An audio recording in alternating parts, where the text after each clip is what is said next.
Hello, everyone. Welcome back to Two Buds One Podcast, episode 32. As I'm saying that with utmost confidence, I realize, is it 32? Wait. It's not 32. Is it 31?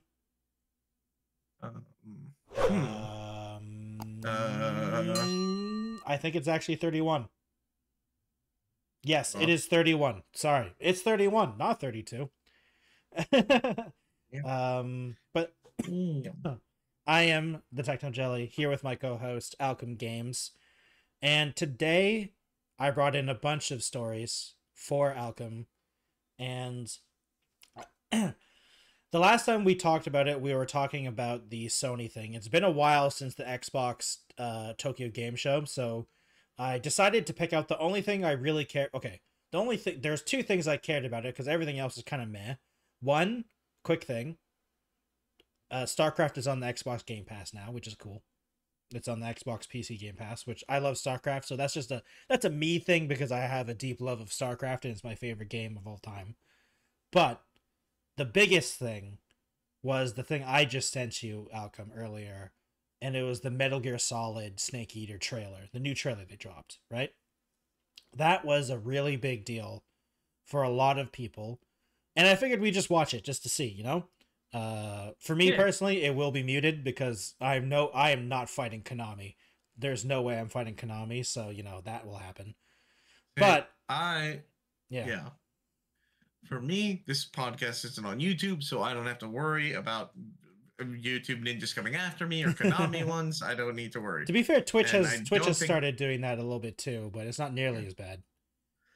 Not so bad because they're not as quick as you. And plus, the video won't be up constantly. So yeah, the video will be disappearing. I'll be fine.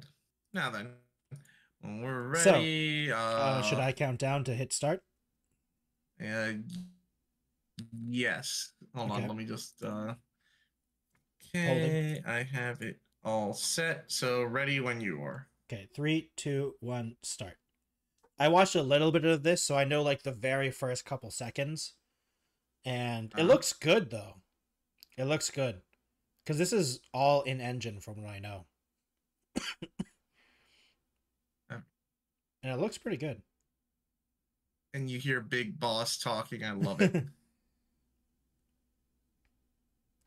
I think even muted, it looks good.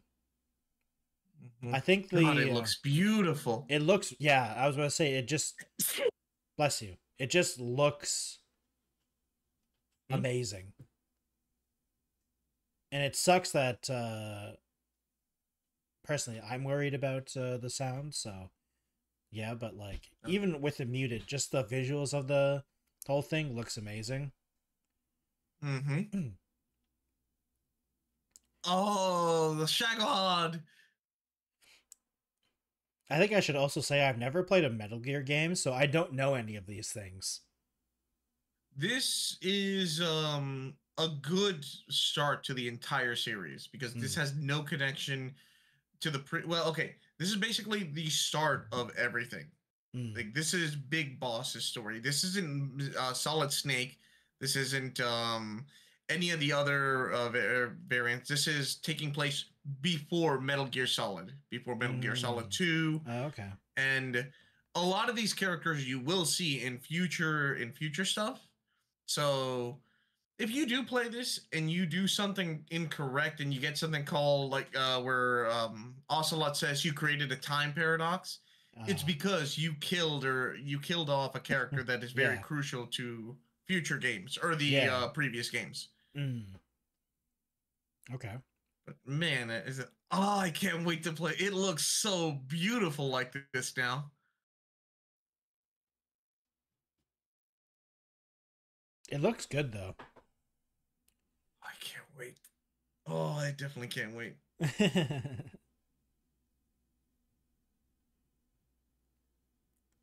It's I mean, I think the thing is that I don't know who these characters are really. So, you know, for me, it's not as cool, but it still looks interesting. To be honest, when this came out, you didn't know anyone except for Snake. Everyone Well, else, yeah, you didn't I knew realize who they Snake. were. I knew Snake. I know Snake. Yeah. So none of the other characters wouldn't have like been something significant to you until it said like, because if I remember correctly in the original trailer for the original thing, it says their name and it says their code name, which was like Big Boss or the Boss, and you're like, oh, that's who they are, and that's what they mean later in the story and stuff. But you will find that out later. And yeah, either way, if you don't know this information, if you don't know the character and stuff, just playing the game was such a trip and it was so much fun. Yeah. And I would highly recommend it to anyone. One interesting thing is, so this was on the Xbox. This was on the Xbox thing. I actually don't know if it's coming out for PC. Let me check. I mean, if it doesn't come out on PC, I'm gonna be so sad. It is coming out. So sad. Wait, oh, this is not the remake. What is this? Oh, it's because it's got that weird symbol. Okay, 1 second. It is coming out on... Oh, no, okay, it is. PlayStation 5, Xbox Series X and S, and Microsoft Windows. And it has a Steam page. Okay, yeah, it has a Steam page. Nice. Nice. And there's no release date yet, though. Still. Oh no, it says at the very end. Whoops, I should look at the trailer. It literally says PS5, Xbox Series X and S, and Steam at the end of the trailer. Sorry, I've been wanting this game already for the longest time. Okay. Yeah. Oh well. But yeah, no date. It's probably next year, but I doubt it will be anytime sooner. Like, there's no way it's coming out like Christmas season. Like, I doubt it. They would have told us by now if that was true, because that's a couple months away. So yeah, so that was the biggest thing. Some of the biggest things that it in the Tokyo Game Show, at least in my opinion. Like, just looking through it, like, there's the Overwatch stuff, the celebration stuff, but that's just like, it's just chills. It's just Overwatch. And the problem is, the problem with the Tokyo Game Show, the Xbox Tokyo Game Show, is not that there is nothing there. It's just like, it's a lot of JRPGs and RPGs that I'm like, that looks cool, but I'm not going to be playing a 80-hour game anytime soon. You know what I mean? I think we've gone to the point where most gamers,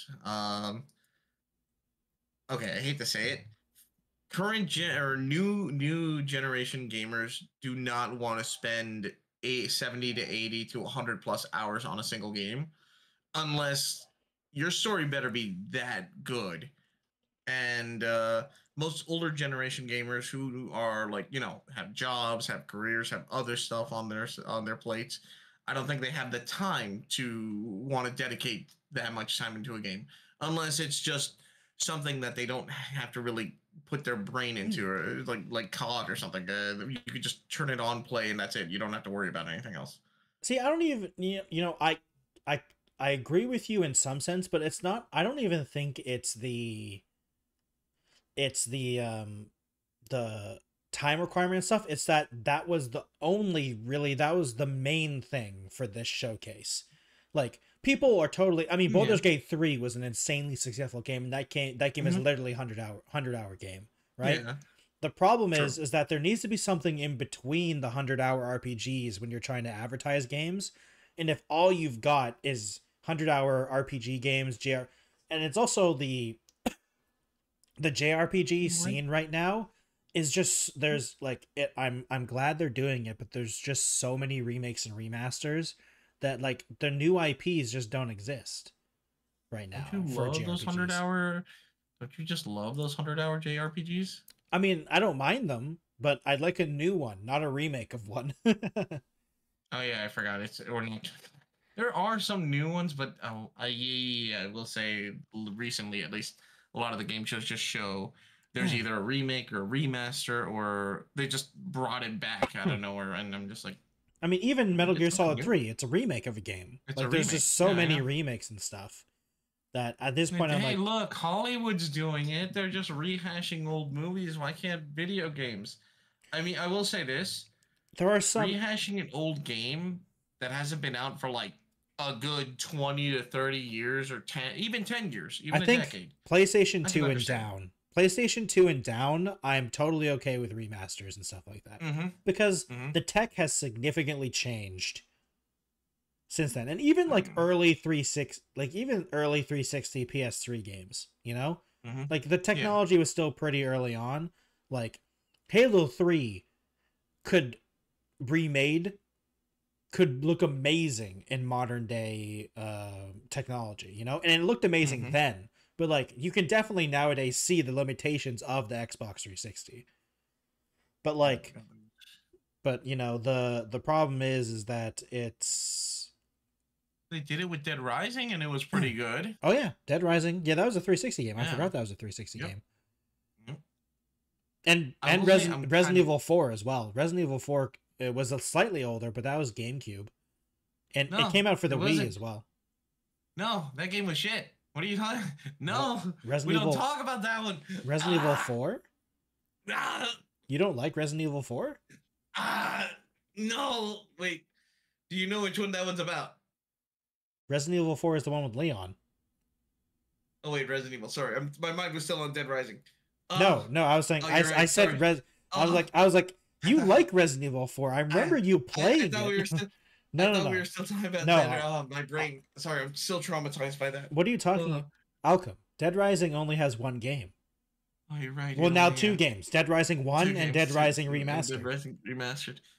So, jokes. Dead Rising only had remastered it before. Have they? They already remastered. I didn't actually know that. I didn't actually know that. Yeah. Honestly, Alchem, I know very little about the other Dead Rising games. Dead Rising 1 was the only one I had any kind of interest in, and I never ended up playing it, and kind of just like stopped paying attention to the whole franchise. You know what? That's perfectly fine. 2 was a good installment to the series, but it wasn't like 1 just seems to just outclass all of them compared to that. But you're right in terms of like for like Resident Evil 4. Excellent choice to remaster. Really great idea. I do like that Capcom is remastering the Resident Evil series. They started with like 0, 1, 2, 3. They haven't done 1 yet, or 4, which is weird. They haven't. Oh yeah, they haven't done 1. Well, isn't 0 basically just a remaster? Kind of. No, like, because it's Rebecca. I forgot. It's not bad. Honestly, like I want the Resident Evil 1 remaster in that new engine. Yeah, because there's so much you can do. I want to hear the Jill Sandwich line, but modern day. Why don't they? I just realized they did 2 first. They did Resident Evil 2 first. Yeah, they did do 2 first. They did 2, then they did 3, then they did 4. Yeah, I'm just trying to think. I've played Resident Evil 2 remaster. It's a good game. I'm just wondering, with the current engine, or maybe they'll go into Unity. I forget, it's Unity 5, or I forget the new Unity engine. No, the Resident Evil engine is their own engine. Oh, it's their own. It's their own. Oh, it's called the Resident Evil engine. I'm pretty sure. Oh, it was the Resident Evil engine. It was made for Resident Evil 7. Let's face it, they're going to remake Resident Evil 5, and it's gonna be. I liked Resident Evil 5. It was an action shooter. It wasn't even close to what it was originally. Okay, wait. The original Resident Evil 4 isn't a horror game anymore. Like that was an action shooter as well. Like it wasn't as there wasn't as Resident Evil 4 is an action movie. Resident Evil 5 is a B action movie. That's the problem, you know? Like, there were a lot more jokes and stupid stuff in Resident Evil 5, but Resident Evil 4 is not a horror game. Yeah, okay, fine. Resident Evil 4 had its moments where there was a lot of terror and close calls with a lot there was tension. Especially once you got to the... There was tension in Resident Evil 4, but it wasn't horror. There was a lot of tension. True. True. Like, it wasn't like the original zombie horror that Resident Evil 2 was. I think once you start getting past the village areas in Resident Evil 4, Yeah. you start going more to like the island and stuff and the cultists, I think that's where it stopped becoming like horror. I mean, especially with when you got to play as Ashley, though, when you got to play as Ashley, it became horror again because you're helpless. You only have the little light. Well, that's the one remake. where Do you you had the light play? and the Do you armored play as suits. Ashley? Do you play as Ashley in the original? Yeah, and I don't think you play as Ashley. I honestly in the never got original. to. I never got to play the original. Sadly. I've only played the original. I don't remember playing as Ashley. Because there's one part think where the remake you get separated with her. I think Added the something, remake. I think the remaster added that section in. I don't remember Maybe that being in there, but like that can be a little bit horror. But Resident Evil 4 remake is actually more horror than the original one, I would say. Purely, also it also helps because of the technology. Things just look creepier. Yeah, but like even just setting aside the technology side of it, I would 100% say the Resident Evil 4 remastered is more horror game than Resident Evil 4 original, because Resident Evil 4 original was just barely it was just barely a horror game because there was scary tension filled moments, but like Leon Kennedy is he pops one-liners like Duke Nukem, for the goodness sake. Like I loved it. I will say, despite me being like, Resident Evil 5 is just an action game, it's not the same as the original. I still would love a remaster. I think the problem is that Resident Evil 5 is a decent game, but is it a good Resident Evil game? That's kind of like in question. I think it's a decent game, and if it didn't have the Resident Evil like title on it, if it was just a different game, I think people would have liked it more. But it wasn't a horror-filled or scary game, even though Resident Evil 4 wasn't horror anymore. But I think it's because in Resident Evil 5, that's when they started doing the more action movie stuff that led into Resident Evil 6. Because, I mean, like, come on. Chris literally punches a rock. Like, he punches a rock. And to be fair, but just to also say, like, Leon Kennedy does crazy action movie hero stuff.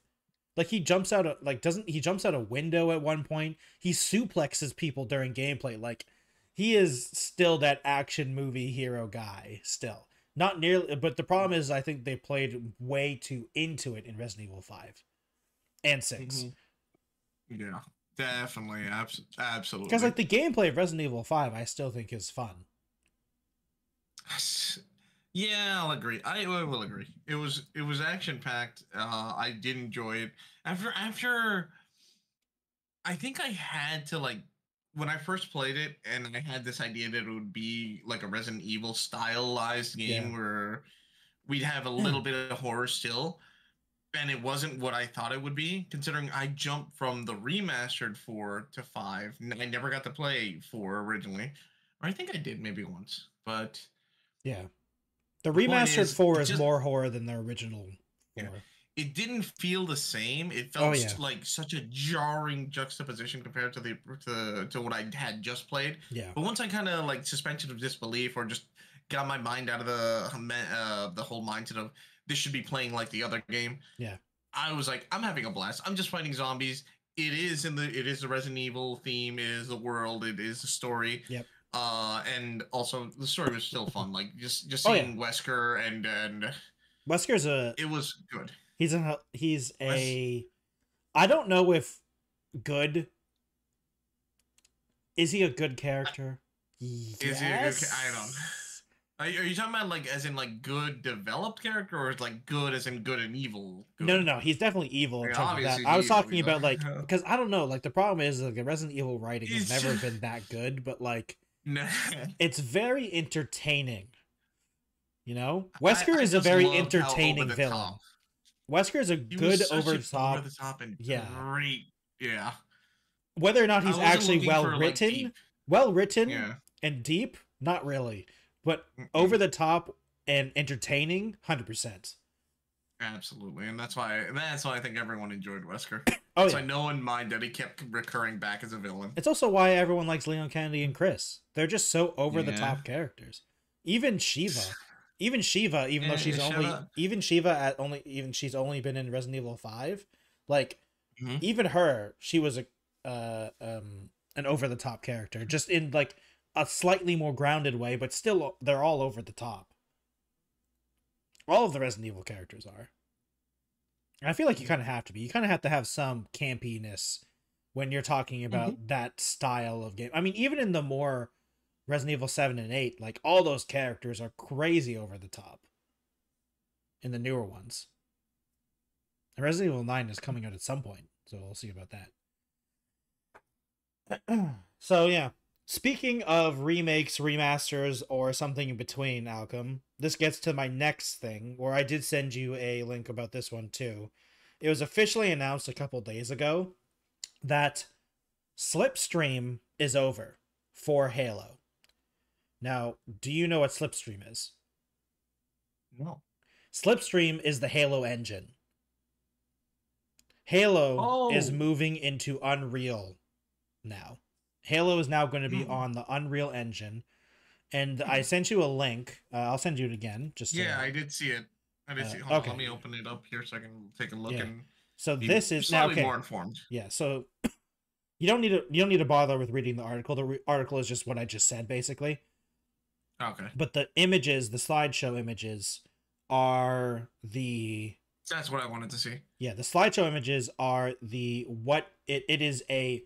Now, the developers have said very blatantly, this is not a tech demo. This isn't a build. This is just them opening Unreal and making Halo assets to demonstrate what they would look like.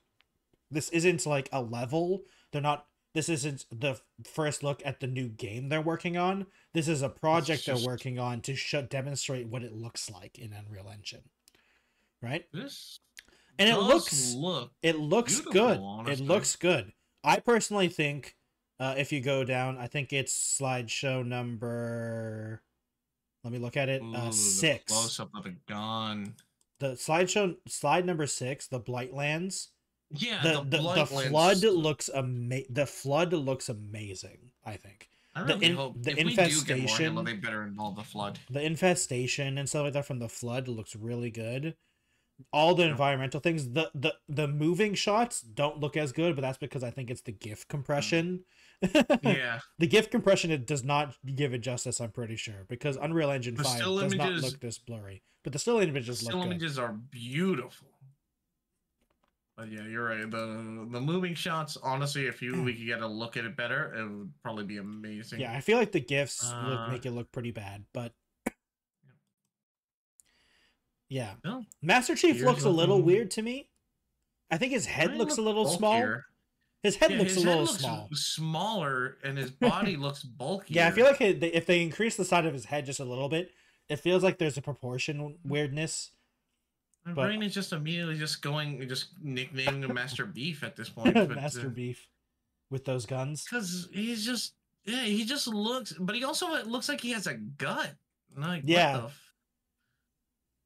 Let me see. Let me go. Yeah, no, he does look like he has a gut, but I think it's because his arms in the way and blocking. Yeah, I think it's also the pose. I think it's also the pose. Yeah, it might be the pose. Okay. Yeah. If you look at the in motion thing on like the 10 out of 11, like he doesn't he doesn't look fat. Yeah, he doesn't. It's the pose. It's the pose. Like, it's the pose. He just has a brief moment where he's standing sideways and you can see that he's slim, but then his hand gets in the way and he again looks chunky. I'm just like, I do think his head looks a little small. I think they need to make his head a little bit bigger. Yeah, I think you're right. His head does look smaller, but then again, he's supposed to be like human build, human framed. Even though the Spartans are like, they're superhuman, but they're still human. Yeah.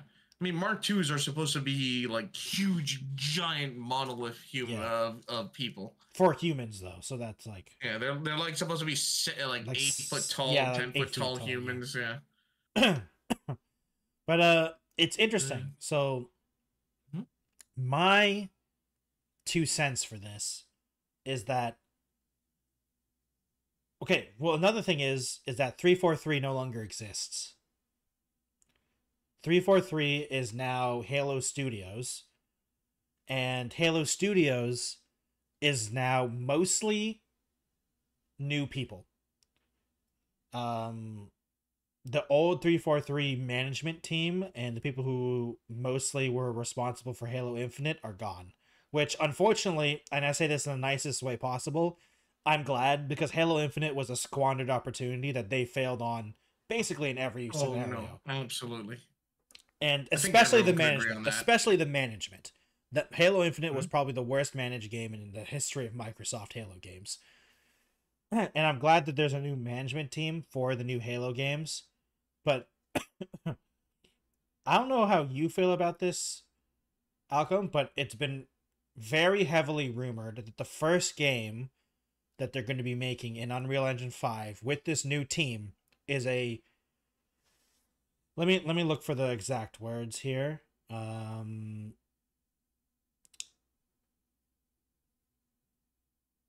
remake of Halo Combat Evolved. So Halo Combat Evolved a remake of Halo Combat Evolved on Unreal Engine 5. Which I'm not entirely sure.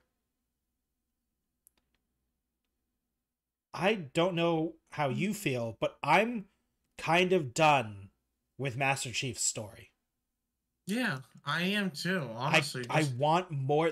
Halo has such a vast there's world. so much that's happening in the Halo universe. Yeah, sorry, you feel the same way. There's so much out there. There's so much out there that I understand. Master Chief is a crazy big. I get it. Master Chief is like the known character for Halo. Microsoft is bleeding money right now. They are not doing well in the gaming front, and you need something to sell stuff. Anything at this point. I'm not even talking about console stuff. Just sell anything. A new Halo game with Master Chief at the front, that will probably sell. And I get that. But I really hope there are multiple, because there's multiple Halo games in production right now, apparently. And I really hope they not, like, only one of them, like, if you want to remake the original Halo games in Unreal Engine 5, sure, fine. But I really hope the other games are something else. Like, I know I'm not as big of a Halo fan as some people, but at this point, I please make another ODS TD game so people can stop asking for it. Yeah. That was about to be like, you're saying what everyone wants. just stop. Make a Halo Wars 3 so people can stop asking for it. And just like, my biggest thing is that the beginning of Halo 1 is like the end of the war. You know what I mean? Between the Covenant and the humans. Yeah, that was. There is so much. Humanity was losing. We're getting wrecked. Humanity is getting wrecked. Yeah. And my thing is, like, where is the rest of the conflict? Like, if from my knowledge, the Halo, that war between the humans and the Covenant lasted a few years, didn't it? It did. Like, we're already in it for a couple years by the time Halo starts. Where's the games that start with that? The only games that actually went over some historical moments was Reach and I forget the RTS one. Halo Wars. That one too. Yeah, Halo Wars covered tactical moments in the story. And that was it. ODST took place in between ODST 2 and 3. Yeah, ODST is in between. So technically it's during the Master Chief story. Yeah, Reach is the only Reach and the Halo Wars stuff is the only thing that took place outside of the 1, 2, and 3. Yeah, Halo. Which is the end of the war between the Covenant and the humans, where they both look at each other and say, "The enemy of my enemy is my friend," because we hate each other. But damn, does the Flood suck even more? And then the Brute stuff happened, and it's like, I'm interested in the war between the humans and the Covenant. Like, I understand that do we want to know about a story where humanity gets its butt kicked? We know we don't lose, though. Like, we know the outcome, guys. Like, we know we don't lose. We get destroyed, but we know we eventually get to a point where it's... I'd say take a page from... I would say, well, it depends on how well it does, but I think Halo should take a page from at least what Gears of War is planning to do. Where we're going to get a story of what happens on the key pivotal moment. Yeah. Because yeah, just take. There are stories, there are books, there is a story that's been developed for Halo. So they have these historic moments that have happened. Why not make them into a game? I Why not would make them into something? I would love to see a game where the Covenant and humanity meet for the first time, and what started the war. Yeah. And like this Like, is what me was coming. the first I am general attack? Yeah, I am coming from the point of where I've only ever played the Halo games. I've never read the books. I haven't even honestly, the games I've played are basically Halo 1, 2, 3, 4, and Reach. Like in terms of like the stories. Because I never played Halo Infinite story. I never played Halo Wars. And wait, no, I've played ODST. Sorry, I have played ODST. And funny enough, I'm pretty sure my favorite story is Reach. And my biggest problem with Reach is that I know all of them die. Yeah. Like, I know their characters are only existing in this game. Mm-hmm. Which sucks, because I think all of them were good characters. Well, most of them. I think that's what made it all the more better, because you had this bittersweet feeling. You knew it was coming. Yeah. Like you saw I guess the isekai truck or whatever you want to call it, you saw the train coming. Yeah. And thus building up these characters and starting to like them just made it all the more worse when you finally saw them fall. Yeah. Especially how they did some of them. Some of them were so well done, especially when they finally had met their end. I still remember one. The girl Spartan that she just gets shot. Like, she just straight up gets sniped. That one came out of left field for me. I was not expecting. I was expecting all of them. Yeah, like I was expecting all of them to have like crazy final moments. No, she just gets sniped. No, she gets just. That's it. She was done. You like your character. The other guys are like, no, we can probably save it. No, she's gone. She's gone. Yeah. You know, and you're like, you're like, yeah, no, she's. Damn. Yeah. Damn, everyone else had a somewhat of a bittersweet, epic moment, but no, hers just it'll always. She just gets shot. Always grips me. I still love my boy George. George had one of the coolest moments. Which one was George again? Sorry, that he died. George was Halsey's kid and the one who blew up the Covenant ship. The ship. That was the mothership. The big ship. Yeah. Yep.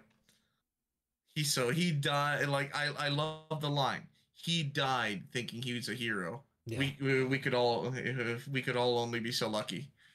If we could only be so lucky. But yeah, that was like, damn. I mean, to be fair, overall, all of them are heroes. If it wasn't for them, Master Chief never would have happened. Yeah, Halsey would have never gone out. Master Chief would have never gone out, and that would have been the end of humanity, probably. I mean, hopefully not. I hope that humanity isn't dependent on Master Chief only, but definitely would have been harder. No, he is him. Remember, he's him. He is John him. Wick. He is him. John 117. Oh my god. But yeah, so I hope they expand the story of Halo. I understand that Master Chief is still Master Chief, and you can never get away from Master Chief. I get it. He's a crazy character. He's a cool character. I love Master Chief. But I want to see stuff before Master Chief, or even stuff in like there is also sections of time where Master Chief is off doing his own thing, and like humanity is still fighting the war. Like, I still can't believe how influential Halo is that I still actually remember Master Chief's number. Yeah. I mean, like, it's just one of those things where you forget that all these games we're talking about happened 10 years ago, because the last good Halo game arguably is like Halo 4, maybe. For some people, Halo 3 is the last good Halo game.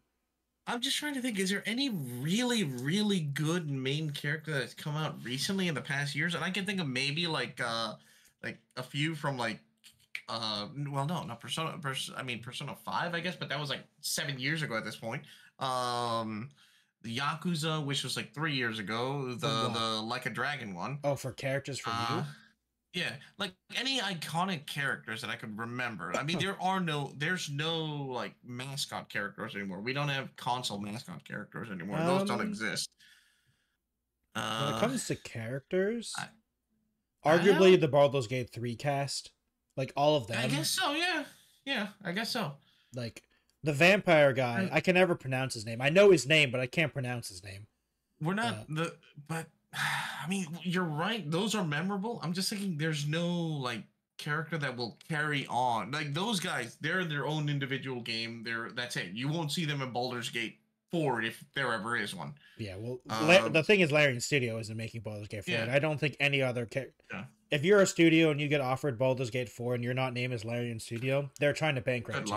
Don't do it. Good luck. Yeah. No, that's why. We're not going to have a character. I don't think we've had a character that can stand the test of time with sequels, and not recently. I mean, every other one is like from the old guard, old generation. Well, what do you count as old generation? Probably PlayStation 3, maybe 4, because maybe like God of War was PlayStation 2 when he came out. God of War was on PlayStation 1, I'm pretty sure. Yeah, yeah. What about Last of Us? Last of Us. There you go. That was PlayStation 3. So are you saying like PlayStation, like any characters that were made in the PlayStation 4 and Xbox One that still exist basically today? But yeah. Because to be fair, that's been, when was Xbox One released? It's been almost 10 years. PlayStation 4 had no games. Yeah. And then PlayStation 4 with no games on it. PlayStation 5, still no games on it. And Xbox is not really even trying. Oh my God, there is no like mascot. There is no. Nathan Drake was PlayStation 3. Nathan Drake was PlayStation 3. Oh, we run out of like iconic characters. It's well, over. Okay. What about?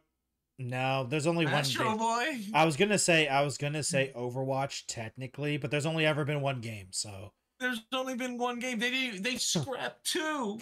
Yeah. They scrapped it. I've never even heard of a game saying we release a sequel. Never mind. Yeah, I mean, honestly, I can't think of at least from the big guys. I'm sure there's tons of mascot like characters that have been released for indie games and like AA studios, but like EDM. Bigger. No, I know. Sorry, I broke our rule. I broke our sacred rule. No, that doesn't count too. That's been around forever. Don't even. But yeah, that's my last time I'll break out into talking. No, because I'm trying desperately to think of something. Yeah, I'm trying to think of something. I'm actually just scrolling through my Steam library right now, trying to see. There's nothing that stood out in my mind. There's nothing. Well, like there are characters that stand out, but they're characters of just one game. You know what I mean? They're literally characters. They're like one-shot characters. We don't have that era of mascots anymore. Hell, PlayStation threw the bucket or whatever threw the towel, saying we don't have any IPs. We haven't fostered them because you chose not to. But that's on you. That's on them. Like hell, I already saw that Little Big Planet is basically just. Oh no, they shut down the servers. Yeah, the servers are done. The digital copies are no longer going to be available. So if you wanted Little Big Planet 3, get it now. It's going to be gone soon. Digital copies. Physical, good luck finding those. I mean, physical copies are going to go up to the roof now. You might want to, if you're going to buy it now, because I feel like those are going to become collector's items soon, because you literally can't get it any other way. No, you will not, because they you're going to be paying triple digit, maybe even 4-digit numbers for that game soon. Potentially, depending on how the market goes.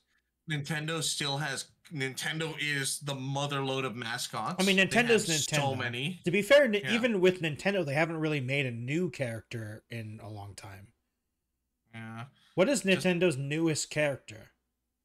Nintendo's newest character, their latest character would be let's see. That's in multiple games.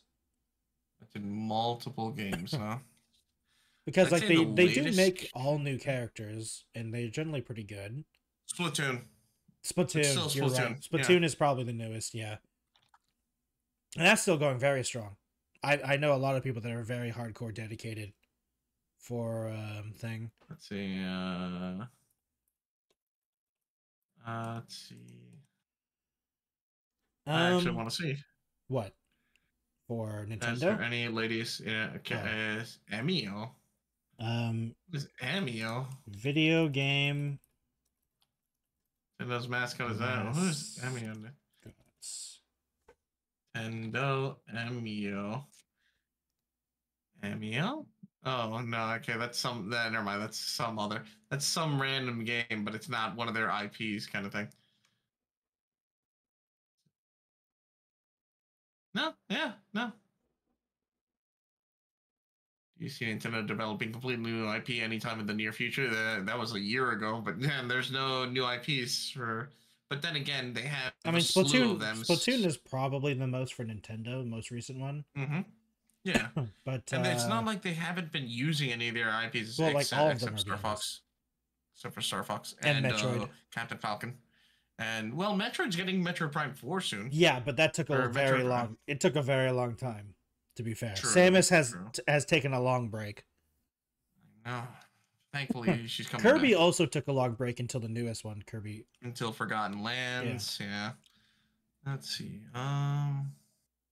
But yeah, no, they still use their IPs. Like they're big IPs, but also Mii's. No, that's what I mean. We're forgetting Mii's. Mii's were from Nintendo as well. Like they kind of became. Mii's... They were kind of a mascot, not really, but like they're like half mascot.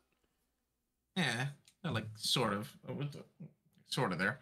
But yeah, I still stand by what I say. Like the era of Master Chiefs, Crash Bandicoots, Mario, except unless you're Nintendo, that era has ended. There's no more of these like iconic characters that'll stand the test of time, that'll be here forever and constantly get them brought back with new stories. Maybe you'll have like one shots. Maybe you'll have one thing with a sequel, but I don't think we'll have that era of this, just that nostalgic character that we'll always like, at least in this generation of gaming.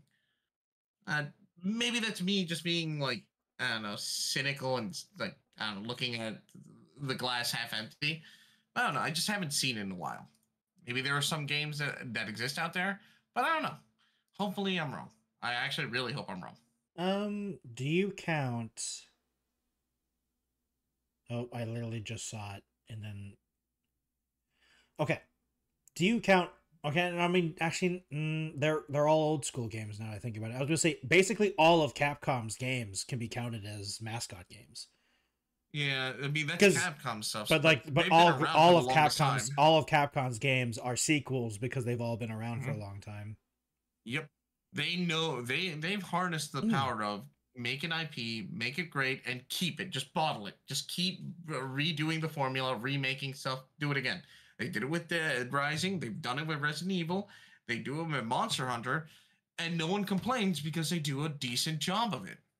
And Resident Evil. Even when they take risks, if they take like random risk, although and all their fighting games too. Deadrising 4. And all their fighting. Oh, definitely. I mean, I've heard good things. I've heard good things about Street Fighter, the newest one.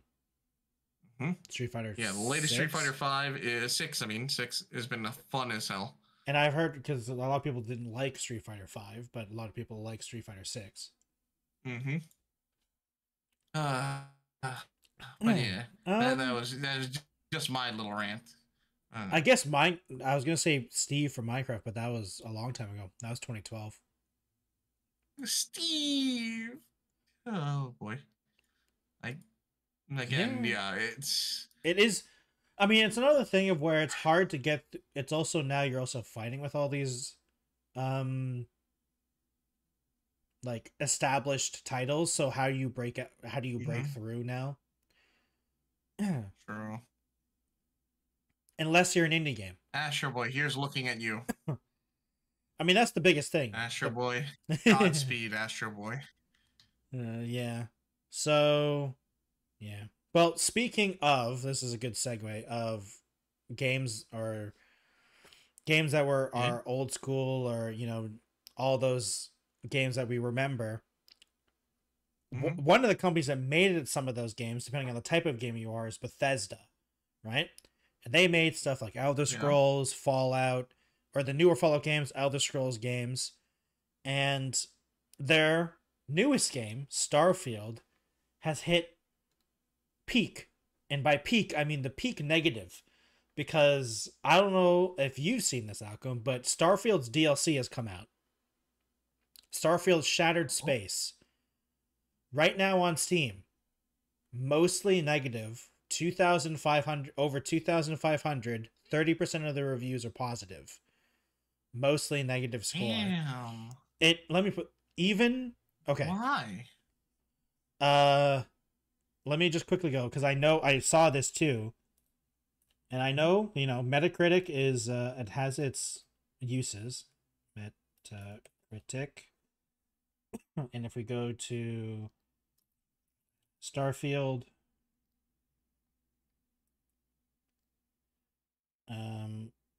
Starfield Shattered Space. And it is, even the Metacritic score is at 61, and the user score is 4.9. No. No. And okay, I mean, let me put this one, Alchem. IGN rated Shattered Space, the DLC for Starfield, a 6 out of 10. When RGN writes you 6 out of 10, you're not a good, you're not a good video game, unfortunately. Yeah, no. I mean, 7 out of 10 is average, and then 6 out of 10 is just, it's a game. If you don't 5 get, out of 10 is like, you don't even get 7 on IGN, that's a bad sign. Yeah, you're cooked. You're cooked. If you get, I mean, anything's, if you get below 7, then your game is mediocre at best. If you get 5, your game is kind of like, no, it's not even worth it. Anything below 5 is just, it's stupid, it's boring, it's dumb, or it's broken. And basically, what everyone's saying is that the problem with the DLC isn't that it's bad, it's that it's a waste of time. It doesn't do anything. Like a lot of the reviews I read where it was like, it's just more Starfield, but not good writing. The content, the missions and story are kind of meh. And so if you don't like it doesn't change anything. Like there's nothing new, which is unfortunate. And the biggest thing that this has happened, Alchem, is that because of this, people have gone really worried about Elder Scrolls 6. Because if this is what Bethesda is doing right now, and this is what their quality is like, everyone is worried about Elder Scrolls 6. I mean, it could be they're putting most of it. It could be, this is me being devil advocate, it could be that they're putting their A game for Elder Scrolls 6, and they just kind of wanted to pump out something really quick to try to get some extra revenue with Starfield. Yeah. That being devil's advocate here with the situation we have right now. And to be fair, it is kind of cool to hate on Bethesda right now. So there is definitely some aspect of people kind of joining the bandwagon of hate, especially Starfield hate, because everyone hates Starfield, especially online. Because it's not cool to like Starfield. I personally didn't play Starfield, so same. Yeah, it just wasn't a game that I'd be interested in. Exactly. I saw it and I was just like, this really isn't the game for me. I don't know. Yeah. It looked very boring to me. It didn't look interesting. And no, it looked really it looked like it was space Fallout 4. Mm-hmm. And I was like, I mean, the gameplay of Fallout 4 is probably the best thing about Fallout 4, but that doesn't mean it's that good gameplay. So, yeah. So that was the big thing about Bethesda the past couple weeks. That and a dev talked about... Okay, I will do one defense of Bethesda. So a dev came out and said... everyone was quoting, Starfield is the best game we've ever made, right? Now, that is horribly out of context of what he was actually saying.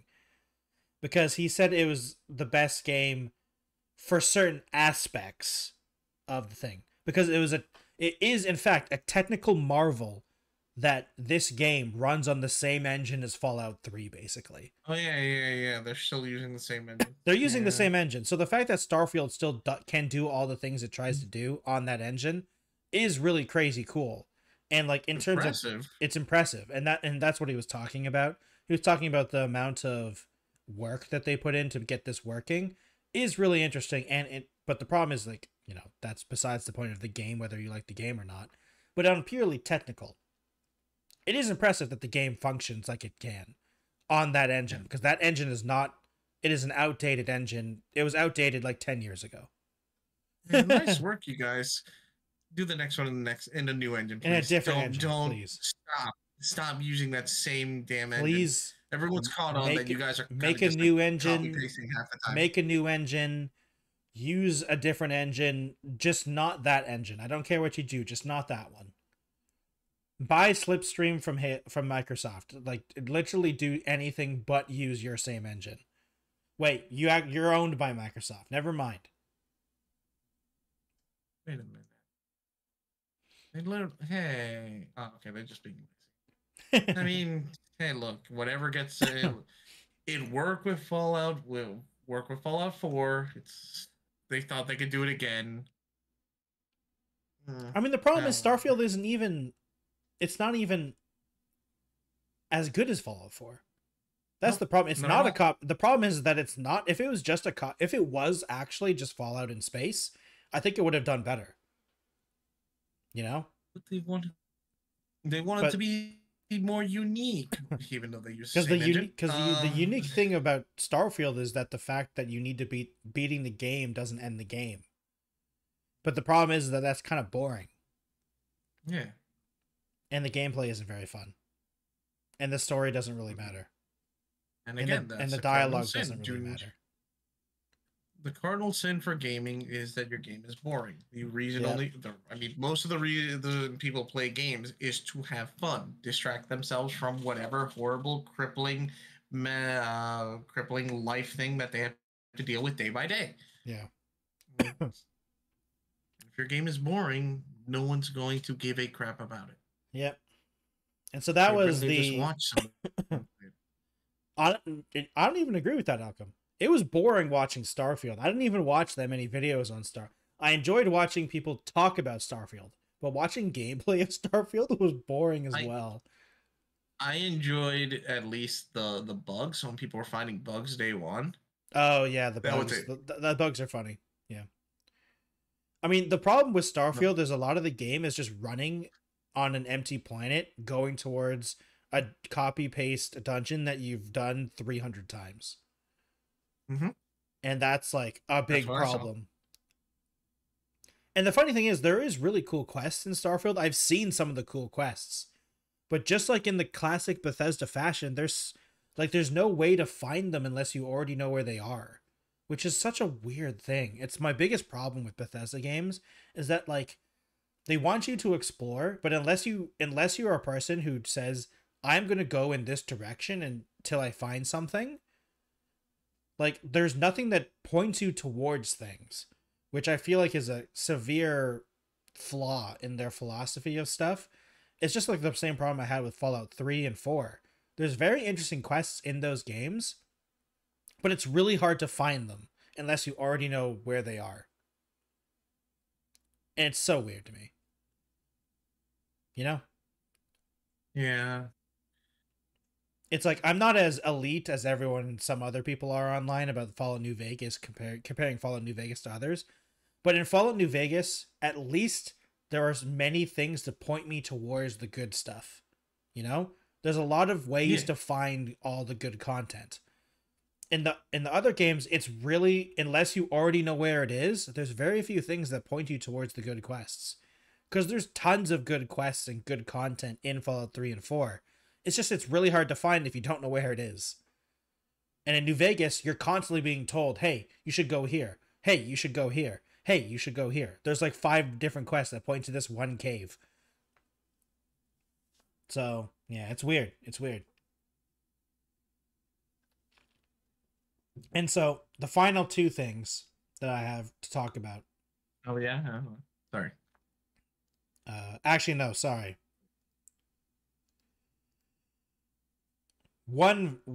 It's one topic, and it's a game you and I play all the time, and it's called Deadlock. I started playing now. Can we see? No, Alchem, get back here. You're okay. banned. Sorry. You don't have it updated anyway, because one of this is breaking news.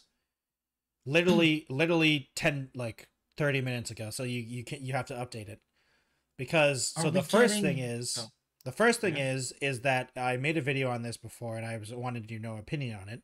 Is that there is AI.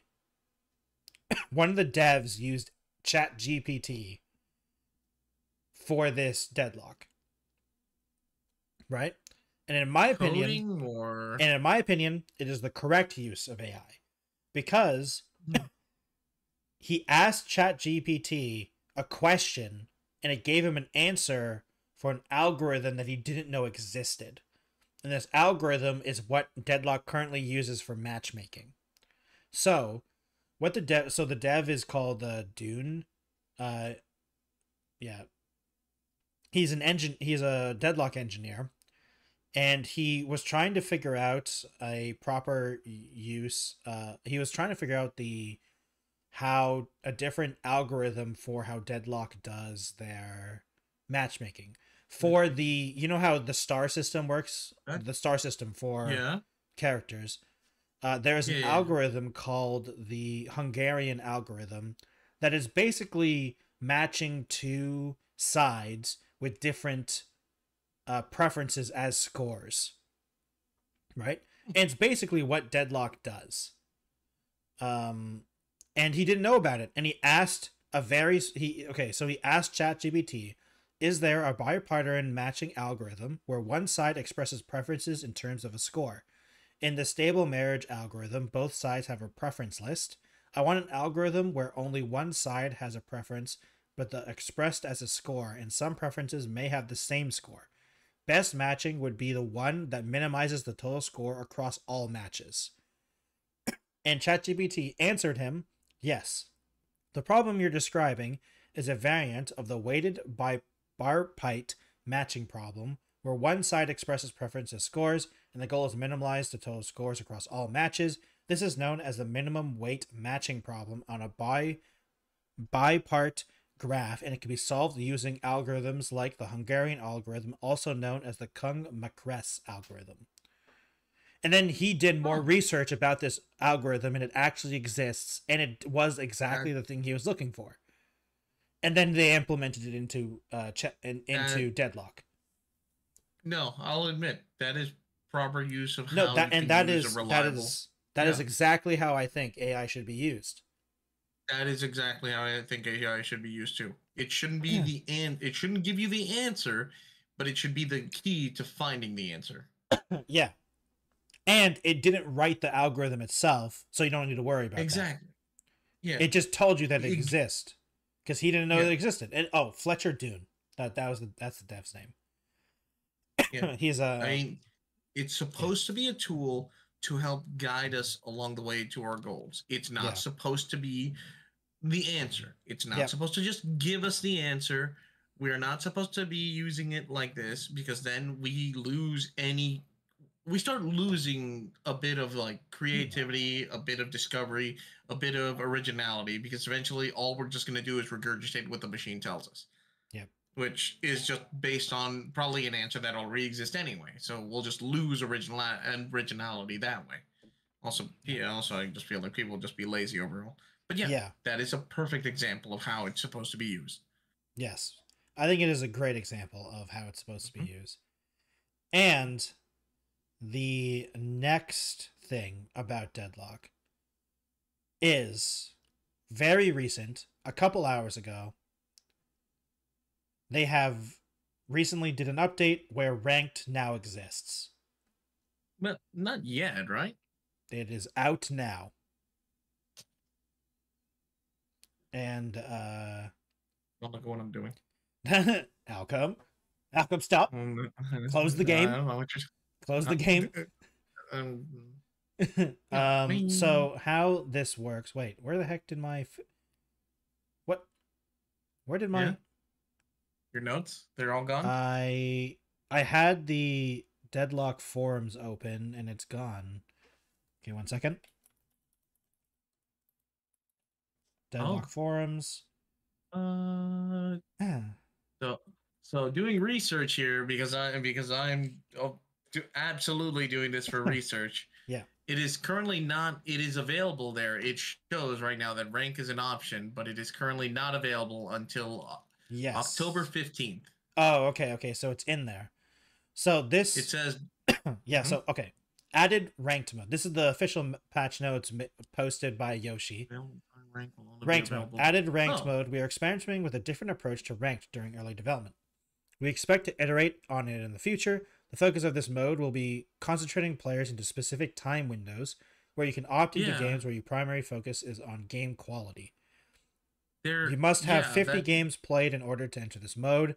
If you have any behavior-related restrictions, voice, text, reported misuse, you will be unable to queue into this mode. The queue will be solo queue only, and it will be open from 1 p.m. to 4 p.m. and 7 p.m. to 10 p.m. in your respective time zones every day. Each region will have multiple time zones. Yeah, you can select from your schedule. When in this mode, you will only be matched with players with the same medal as you. There are 11 medals in total, with 6 levels each. Everyone's medal and levels will be displayed in these ranked games. Every Tuesday at 8 p.m. GMT, we will run an algorithm that calculates everyone's performance together at the time based on the games you've played, how the opponents you've played against ended up faring in the subsequent games. As such, medals will only be updated once per week to allow for analysis of a wide set of match data together. In order to make sure there is enough data to cross-reference with other players, you must play at least 7 games in order to be eligible to receive a rank for that week. So yeah.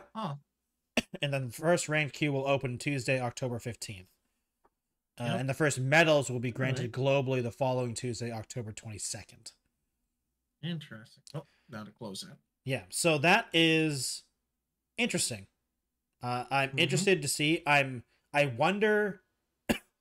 It sucks that it's solo queue only, but I kind of understand. I understand what they're going for because like this isn't like this is early. You gotta remember, everyone needs to remember that Deadlock is still a closed invite only early development build. So they're just gathering data for this. This is just a, hey, we need data on more serious games. Now, to be fair, I haven't seen anyone like really purposely throw really in Deadlock. I don't know if you have, Alchem, but I haven't, like, I'm not talking about someone having a bad game. Like, I've had people go 1-13. But like I'm not I haven't actually seen anyone like literally just run in and die over and over again, you know? Like, I've seen people go AFK, obviously, and stuff like that, but you can't really stop that. I've seen someone run in and die. You have? Over and over. Because they ran in and I killed them over and over. Oh, okay. It was someone playing Abrams, which probably means they were brand new to the game. I was gonna say, like, that might be just someone new, though. Like, I'm talking about deliberately trying to ruin people's experience. Oh, that's throwing? I don't... Yeah, like throwing. Why would you... Why... Which I don't think wanting to throw. Yeah, I'm never understand wanting to throw because, I mean, you're not... I mean, sure, I guess you want to have that feeling of maliciously ruining other people's fun, but I'm just like... I never understand. I don't know. It's a weird dedication of your time. You could have done anything else. Yeah. I guess it only works if you hear people bitching at you about it. Yeah. And I think this will be interesting to see how they go. Because ranked is really it's okay. Like, once the ranked queue starts, it's going to be interesting to see how the toxicity level goes. Because MOBA games have a very bad reputation of toxicity. Deserved, to be fair. They're very toxic in a lot of ways when people care. And right now, for a lot of people, they don't really care about Deadlock winning. No, because there is not a really. decent amount of people that just like playing the game for fun. I mean, for me, I don't get me wrong, I like winning, but if I lose, I don't care.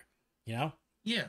it's not The that only big of time a I deal. ever hear people have a problem or start fighting is when you have that one person who likes to like order people around, Oh yeah, and they're not trying like to shot call. not like a yeah, not like a bad, not in the kind of way where they're like, hey guys, we should do this, or go here, we need help over here. No, they're like, do this now. Yeah, Why didn't you guys do they're this? very aggressive about it. Yeah, They you should have done think this. they think you are dumb for not doing what they said Yeah. 2 seconds before. Yeah, or I love the ones. I don't know if you run into them, but I literally have we voice had the off. advantage. I have voice off, Yeah. so I don't hear most people. I've had those moments where we had the advantage. We could have run in, or we need to defend. We're like crazily getting pushed in, and you hear some idiot going, "Go mid." My God, we could either win the game now, or we are about to lose, and you're like commanding to go mid. Yeah, see, personally, I keep having these IVs in my game that just constantly farm nonstop and are never in the team fights. Hey, excuse me, you can't complain about after seeing my level of damage. Granted, I need to be more like, I need to go after kills more. I do need to go after kills. I would only say the only actual criticism I would have you is that you farm very well, and it's actually, I would say you farm better than what I would say the average player actually does. It's just I got after 30 minutes, like if the game is going 25 minutes plus, you have a problem of you forget that we need to fight them. I got my highest and worst moment is I got 99k souls, which I think is the max amount because I kept getting more. It just stopped counting. And I filled out everything. And at that point, I could solo defend because the second like a squad of 5 come in, I could just fly around, just carpet bomb the entire area, and they just kind of retreat. To be fair, there's actually people calling in to be Ivy get nerfed. Not again. She already got nerfed. They don't need to nerf her again. Here, I'll look in the past. I don't think they nerfed her. I like my current build. I like my current build because that was the build I wanted to go to from the beginning. If they nerfed her what's it called, arcane build or magic build, whatever the spirit build. Yeah, if they nerfed the spirit form, there are no changes. Build, oh no. Ivy improved default camera position. Take fucking controls are similar.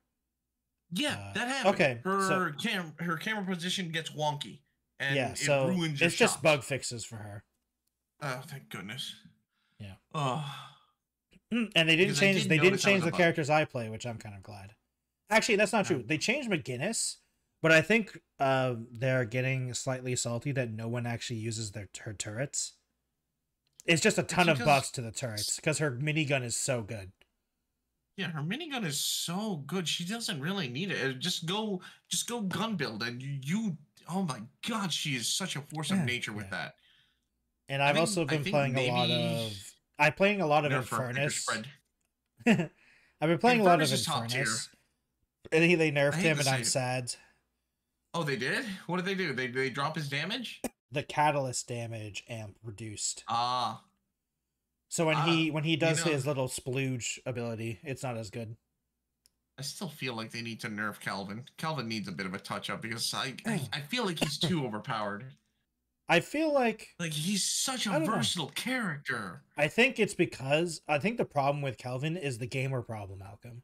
As soon as he goes up, everyone ignores him because no one looks up. I know what you're talking about because as an Ivy player, no one sees me coming.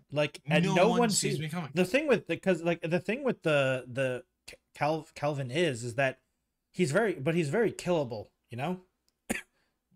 If he doesn't have his ult up as well, if you fight him close range, he really has a hard time. Yeah. But the problem is that as soon as he gets on his ice ability and flies up, he is apparently invisible to most players. Yeah, so... object permanence is not. It's the same with like Vindicta or Talon or Ivy. Anyone that can go up.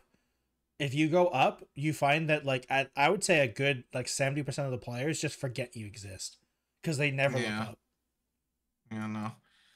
Oh, I did see that one other patch. They did say they powered up the Guardians, which I'm just like, yeah, they really The Guardians die too doing, fast. I'm just gonna say they die too fast. Guardians now do 10%, 20% more damage against players, which I agree with. That's good. It is a little too easy to dive because, yeah. Like once you get to a certain level of health and certain level of souls and stuff, you can tank the Guardians damage, and you can just one shot. You can just take them out yourself. You do not need the disciples or whatever they're called, even though the minions, they are supposed to, the minions. They are supposed to be essential for taking out Guardians because they drop the health, they drop the defenses. They drop the defenses. Yeah, but. Yeah, so now that they also did a crazy amount of fixes for all the sounds. They added a ton of new sounds to the game. Oh.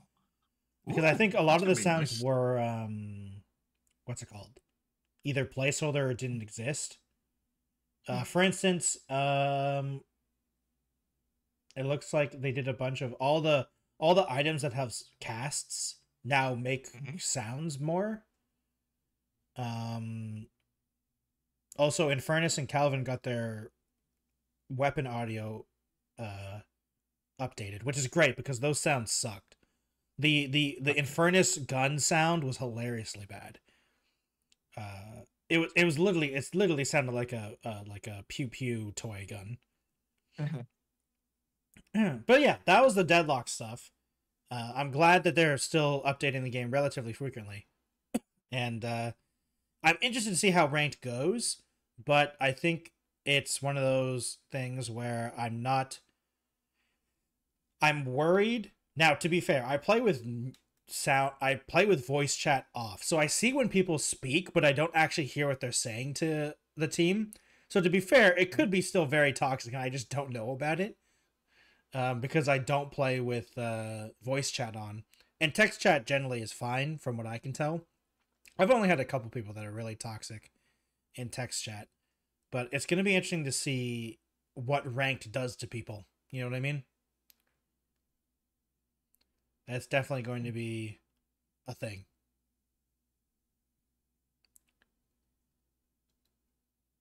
So, yeah, that's all of the stories that I had.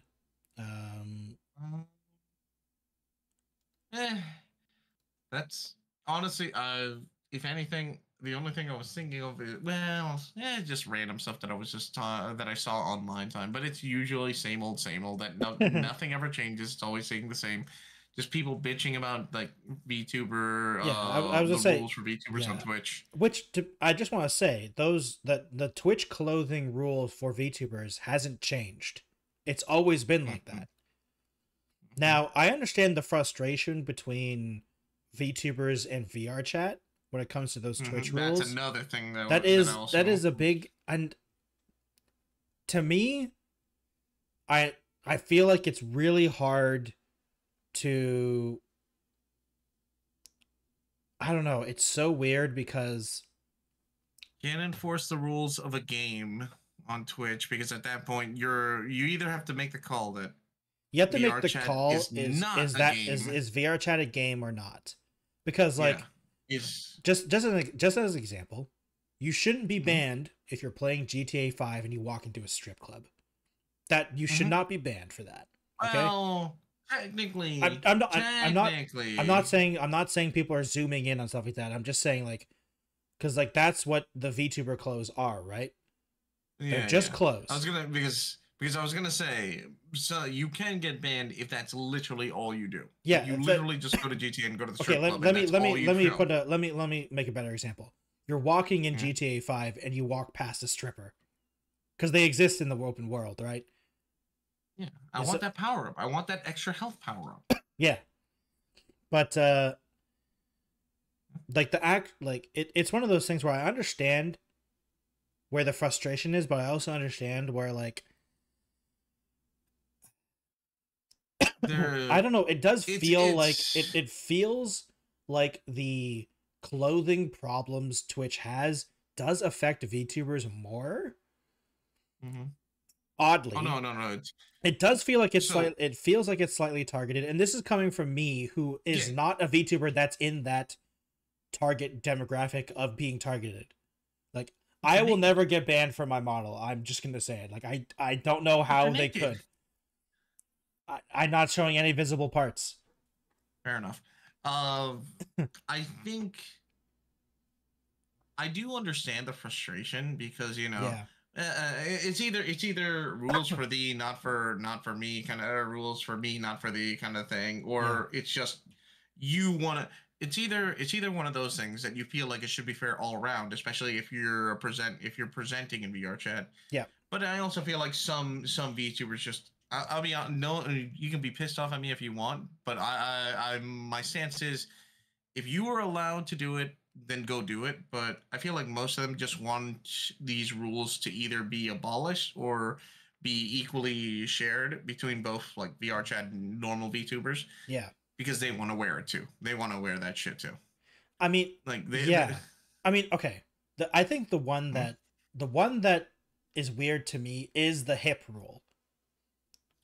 What? Like, whether or not that has been a rule forever, I disagreed with it when it first came out. I'm like, why do we care about the hips? First of all, Have you seen VTubers when they show off their hit? They I literally, mean, hey guys, look, my V2D VTuber can now yeah, do but this. like, Zooms into the hips. yeah, but like, okay. Hmm? The thing is that if a person Look did at that, my mug placed conveniently right where my hip is. I think the problem Oops, I is, knocked it over. I think the problem is that when a VTuber does that, they get a suspension, an indefinite suspension, and then when a IRL person has a camera that is literally on their butt, gets a 3-day ban.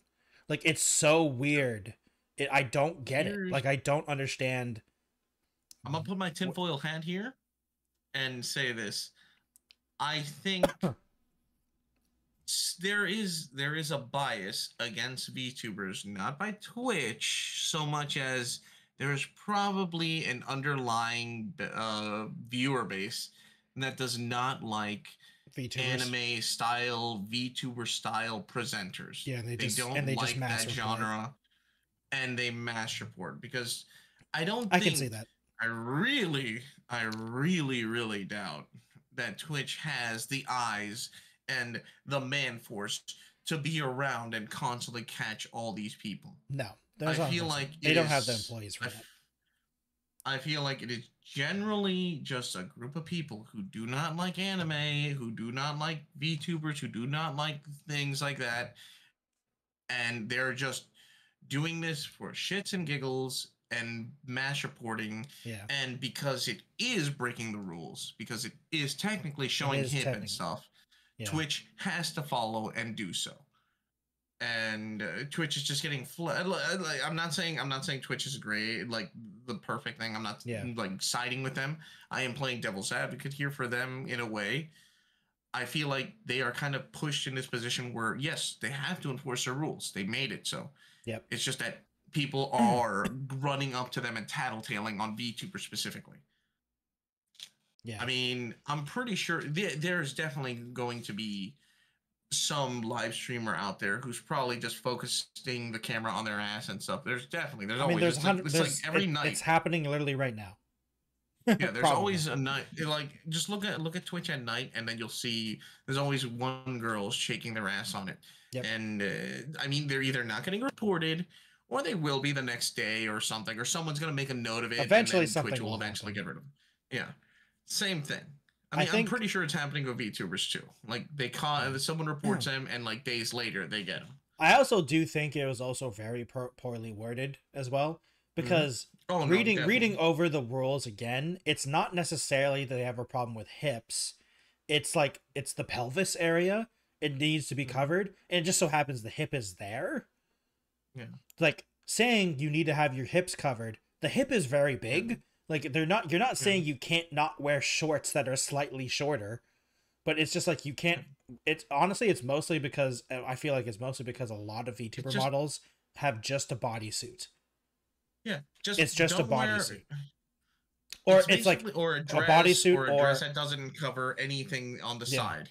Yeah. And you just see the exposed leg and like everywhere. And I understand some people's frustration because for people that are IRL, Okay, actually, you know what? No, I don't. You know what? I'm decided to.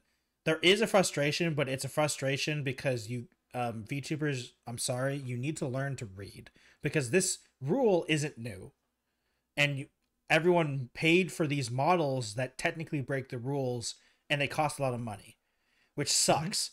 But this rule always existed, and this isn't a new rule. And it sucks that everyone spent a bunch of money that you can't use it. Well, first you can't use it. Just show your top half. It's fine. Cause like ask the artist to just literally draw like a black line to be like, look, that would be funny. That would be funny. I did that with one of my models. I literally did that with one of my models, and then I found nice shorts that work perfectly with it. Yeah. But like for some people, it's going to cost a lot of money, and that sucks. So I would say just don't show the bottom half of your model. Then that's a relatively easy fix. Also, there was a VTuber. They made one of the people that make assets for VTubers released a free asset called the VTuber hip chastity belt, and it's a chastity belt but for the hips. It was very funny. Honestly, very clever. I personally wanted to use it and just have it on me, but I decided not to because I think it'd be funny. But I'm less of a VTuber than others, so I understand. Also, you made a good point there. Like most of the time, most VTubers only show the upper half. Yeah, most of the majority of them don't show the full body anyway. And I'm like, what is the point of showing your full body for a VTuber unless you want people to see that? And to be fair, a lot of people like seeing that though. A lot of people like seeing the full body, and I'm not even talking it in that way though, Alchem. Like let's take out the pervs because the pervs will always exist, you know. People like seeing the full art though too, you know. And it's also one of those things where I understand, like, the full bodysuit style stuff where it's basically just a one-piece swimsuit. Even if I understand the fact, like, okay, Twitch is not okay with that. That sucks. But you can still have something like that. Just put shorts on or something like that, you know? It's just like, it feels weird that you have to be like, oh, just do this and do that. And it's like, oh, well, that's weird. But that's what IRL people have to do as well. Like, you know, guys can have shirts off on webcam, but girls can't. Like, it's a weird double standard, you know? I'm sorry that it costs you $200 to have an artist make your character wear shorts. Meanwhile, a live tuber can just go to their next room and either put on their, I don't know, $40 to $70 pants or shorts and just put them on. They most likely already own shorts and they don't have to buy new ones. Yeah. So it is an odd thing, but it's also one of those things where it was already a rule. I will say though, because we were mentioning it, it does suck for VTubers who solely want to do VTubing and solely want to play their games. Yes, it does suck that VR chat gets this little loophole because they are technically a game, but unfortunately, this is the community. People like that stuff. Well, sex sells, no matter. It's not even that though. Like, it's true that happened, but there's so many people that are do VR chat stuff that isn't like that. Jelly? And what? I'm pretty sure if I look at the top, if I look at VR chat as a category right now, the top ones will probably be something related to like probably, or just But that's that. But again, saying that I'm not saying like that everyone. That's actually I'm looking at it right now, and it's not really. Let's see VR chat. Oh, hey. Yeah, cool. I was gonna say right now, no. Actually, I see three at the very top. Two of them are sexual furries. Themes, mature sexual themes. Okay, let's see. In the top 10, 1, 2, 3, 4, 5, 6, 7, 8, 9, 10. Only 4 of them may contain sexual themes. And out of the top 10, that's not too bad. You know what? I'll give you that. This time, like normally, I will say normally when I do pump in, but this is maybe late night too. It's a late night where I seem to see a lot of really, really just lecherous things. Yeah, I understand that side. But I do want to say that there are plenty plenty of creators in VR chat that don't do that style of stuff, and Yeah. it's one of those things where it's a slippery slope where you decide that VR chat is not a video game, because like it is a video game. You know, It is. it is Just a video some game, people, and you have some to people follow want to the say it's same a rules. social. Yeah, some people want to say it's some social media kind of thing. No, It's a it video is game. not. It's a video game. But I think the problem is that I feel like the people that do focus really hard on that sexual stuff, just like we were talking about, should be banned, just like the people that would go into the GTA 5 strip club and just stare at the strippers. Yeah. I like feel it should be this. Those should be the same rules. It should be the same rules. If you're in a bikini in VR chat, that's totally fine. If you're zoomed in on the butt constantly or the boobs constantly, then you should be banned.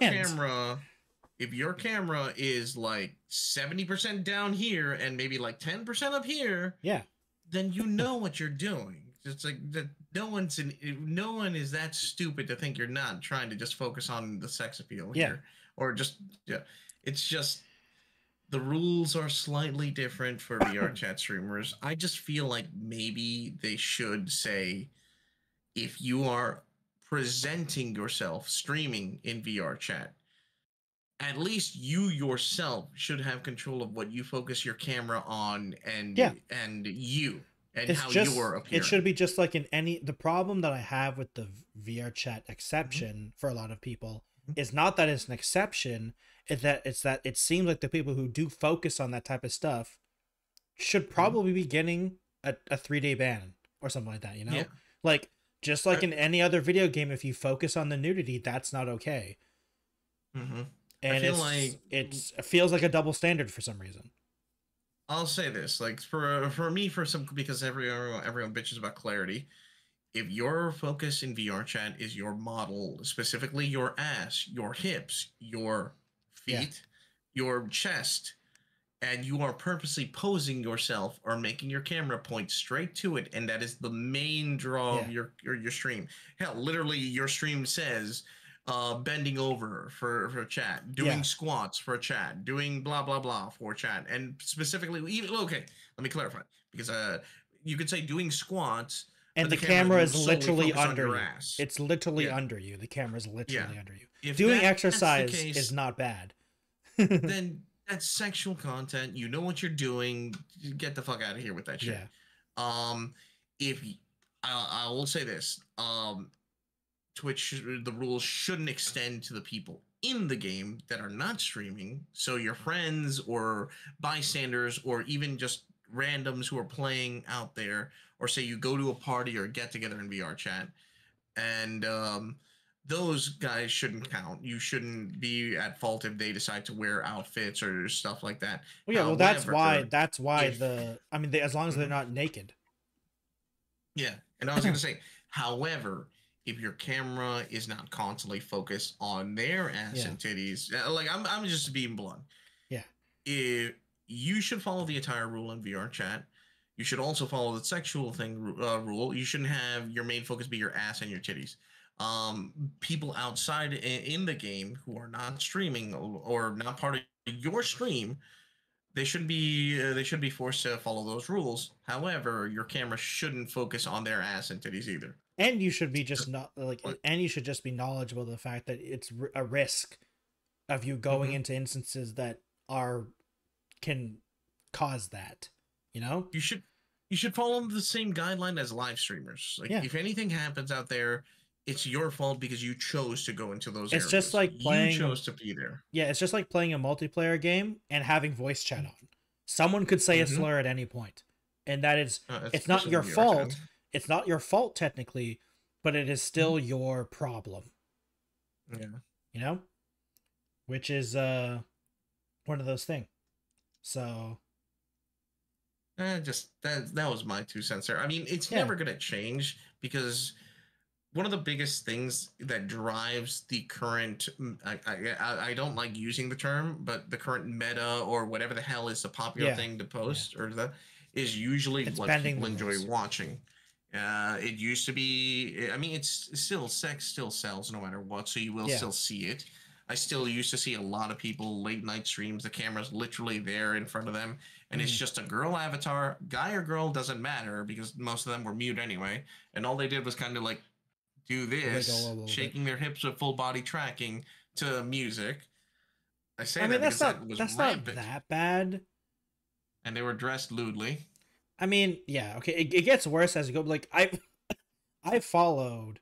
Choke on your words, on your lies. I mean, like I followed a couple of VR chat people that it is literally just their stream is just them, and they're kind of just vibing. But it's definitely a different feel when it's like that. There are definitely people that do that, and it's not like, you know. What do you consider vibing, though? Is it literally just shaking your hips over and over? Well, they're talking to. They're basically just talking to chat. They're not talking. No. Yeah, like I said, the ones that I follow, they're interacting with chat.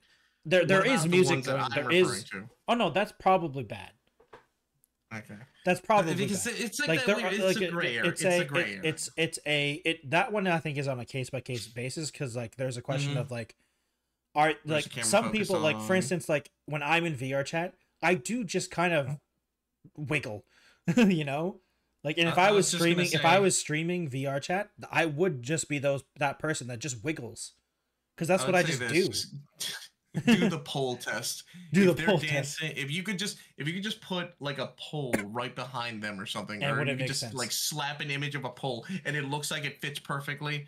There you go. Yeah. To be fair, that doesn't fit with me, so I'm good. That's a huge exaggeration, but I'm just saying some dances that I see just really look like, hey, you're just missing the pole and maybe a stage and you're good to go. I mean, to be fair, pole dancing isn't inherently like that. Yeah, no. It just so happens that it's just like it also, but I think what that is depends on the outfit. Back to my original thing. It's just whatever the community likes now is what drives people. It used to be that. It used to be the furry demographic is still strong, so you will still see lots of furry presenters out there. There was generally there are not that presenters. Bad. Furry stuff. Yeah, no, I'm not saying they're not. I'm not saying they're bad at all. I'm just saying this is what the community drives what the content is. Especially Femboy was really big for a while. Femboy was really big for a while. Of course, trans representation is really big because lots of people question themselves. People come of age and question who they are in this day and age. And VR chat finding someone to a lot of people that they're like, oh, I actually really enjoy being a girl and or guy, depending on the preference. But like. Yeah. And seeing a presenter out there who represents maybe is openly being themselves can be inspiring to you, that kind of stuff. So that those presenters are still very, very prominent out there and good on all of them. It all depends on what the community wants and what the viewing community wants. And looks like that's right now I see that as like the main ones I see, which honestly good for them. Yeah. I kind of hope that it'll never fully die because everyone always eventually gets wistful, gets, a little lustful. And so there's always going to be a sex appeal drive and there'll always be someone who will try to fill in that niche. It's just... I think sadly, it's one of those problems of like a few really bad apples have filled the space because there are plenty of people that do content in VR chat or as a VTuber that isn't inherently sexual, but because they're dressed not fully like, and when I say not fully covered, I mean like they're just like they're not in like good grief, his neck. I mean, yeah, like and what I'm saying, like they're not. It's their clothing isn't supposed to be sexy, but people are just always assume it's like that, you know. Because and because they're allowed to get away with it. Yeah. The bad apples because VR chat lets them get away with a little more. Yeah. I understand why VTubers kind of are like, what the hell? I understand that it sucks. And I unfortunately, like, it's a catch-22 because there's no right answer. But I think the answer that Twitch has gotten to is fine. Because then the fact is that like then you have to make sure everyone knows that this game is counted as a game, you know? Yeah. So VR chat is a game, But the problem is the people Gotcha. that it should be treated as just like other game. When you focus really hard on that stuff, it should be a bannable offense. And right now, it's not really. And I think it's just one of those things where, okay, start enforcing your rules, Twitch. If that's what you want to do, start enforcing them. The people that are in VR chat that are fully focused on the butt or the boobs need to be banned. You know, and the VTubers that are showing a little too much on the pelvis because that's against your clothing TOS, then they need to be banned too. But the problem is only one of those is happening right now. I will say, I think if Twitch, I don't know if it's in a good position for them to say it. Maybe it would be, and if it's true, because this is me, this is what I'm thinking. I really do think that there is more people just mass reporting and targeting VTubers. I would probably. I mean, the problem is it's a double whammy. A lot of VTubers are women, and unfortunately, they gamers are really harsh on girls. They fall into two categories that get constantly yelled at. Yeah, and are constantly the most toxic people gravitate towards them because for some reason they're incels. Or like not for some reason, they're just incels. And VTubing is like the double whammy of where it's anime style generally and a lot of women are in it. And it's really sad that the incels gravitate towards that and just hate them. And they like it's a lot of hate watching, which really sucks. Because a lot of them are really talented. I've watched a lot of VTubers and they're like, wow. Oh no, I wish I had this talent. I wish I could just like freely say some of the shit they said. Like honestly, I really wish I could. I get way too flustered, or I get way too get like, me banned. I shouldn't say that. Yeah, or okay, you know, double standard. If a girl says it, it's fine. If a guy says it, that's creepy. I mean, if the girl says it, it's still sometimes creepy, depending on the sentence. Okay, yeah. Well, depends. But there are sometimes where if a girl says it, they're like, "Oh, that's adorable," or very funny, or like, "Ha ha ha." They shouldn't say that. If a guy says it, what's wrong with you? I should call you. I should not call. I should call someone on you. I mean, the thing is that I agree with that, but I also think that is used as a defense.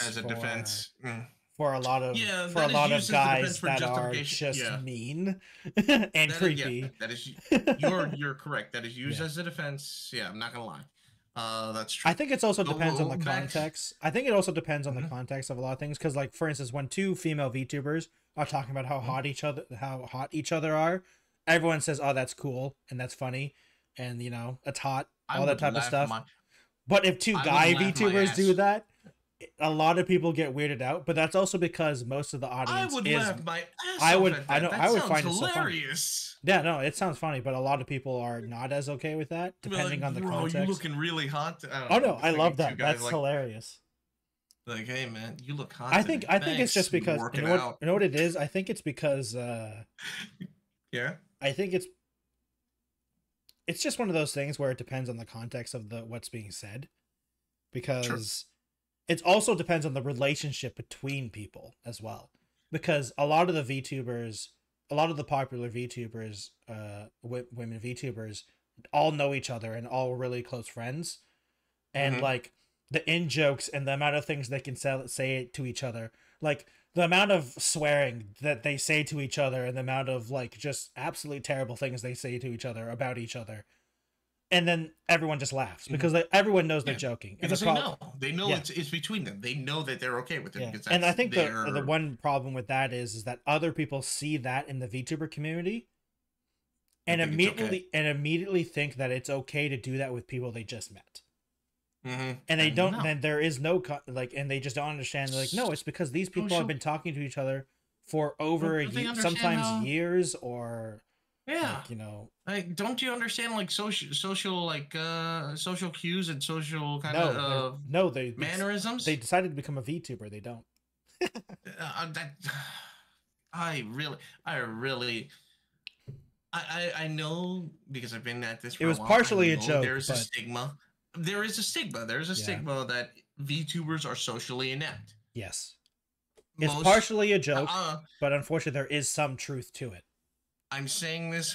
Hopefully, that is not true for everyone, for most of the community or most VTubers. But I think it's gotten a there lot is better. a degree of some that just do not understand They don't certain understand. social cues and will say something that is very questionable or do actions that are questionable. Yeah. Or yeah. There is also a side of the. Oh gosh, I can't remember what the proper term of this is. Fleshtubers? No. The fleshies. The like a mental incapability of knowing social cues.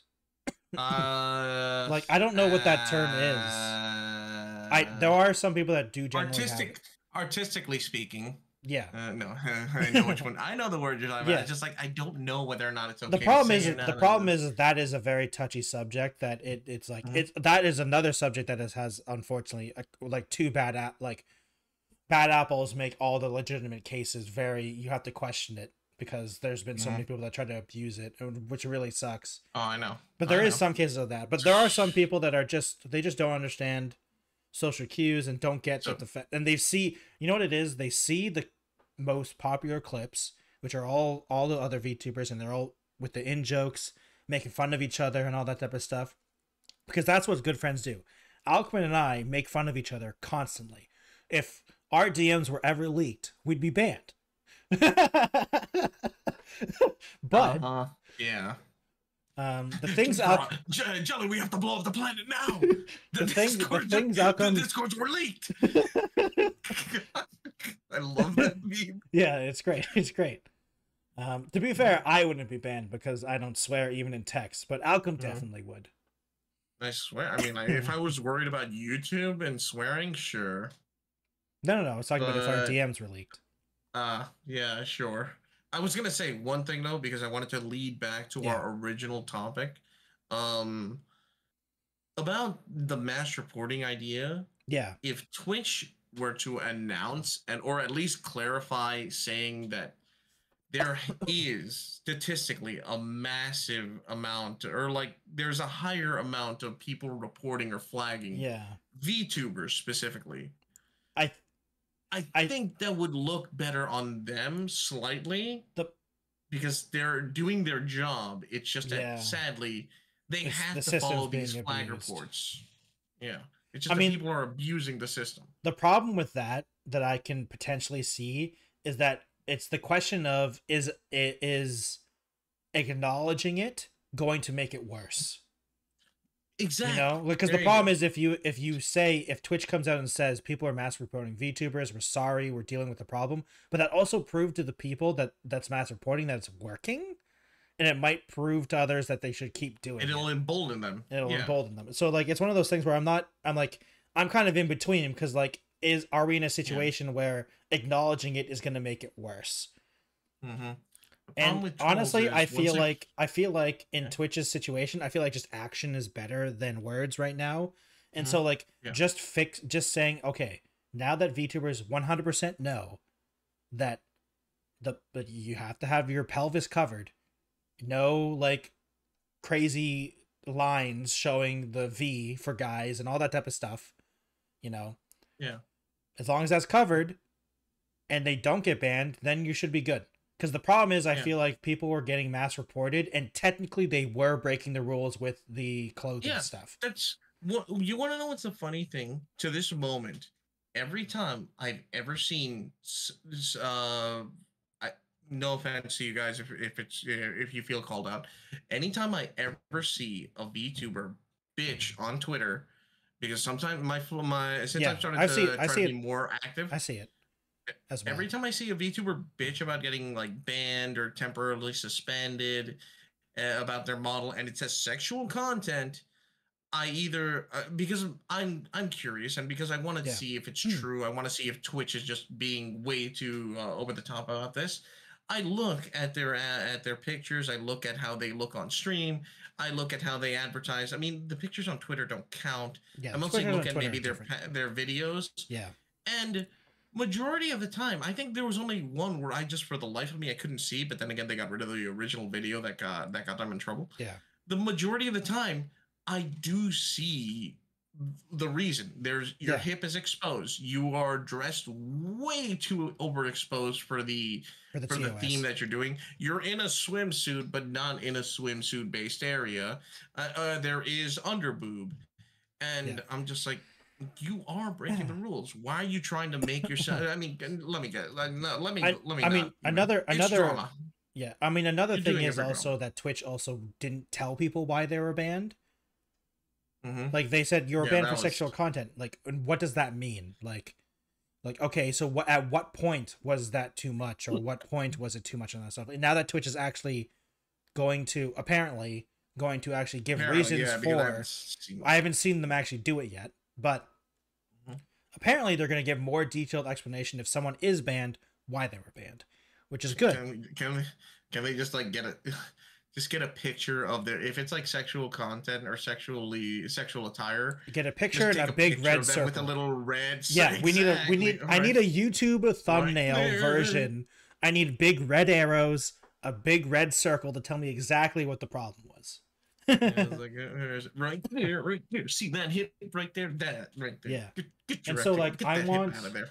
like it's one of those things where I agree with you, Alchem, about like the mass reporting and talking about it and saying stuff, but at this point I think I am done with Twitch talking about what they're going to do. I want them to just do it. There's too much corporate, like, I understand. Twitch is a big company. You got to give the corporate spiel. You got to do the corporate fluff. We're at that point where, okay, you've done all the corporate fluff. You've done all the announcements. You've done the crazy cool things. Let's get some actual actions here. And now that and I think, honestly, one of the best things about this, or the best things and funniest things to me, is what we said at the very beginning of when we started talking about this, is that VTubers need to learn how to read, because the policy hasn't changed.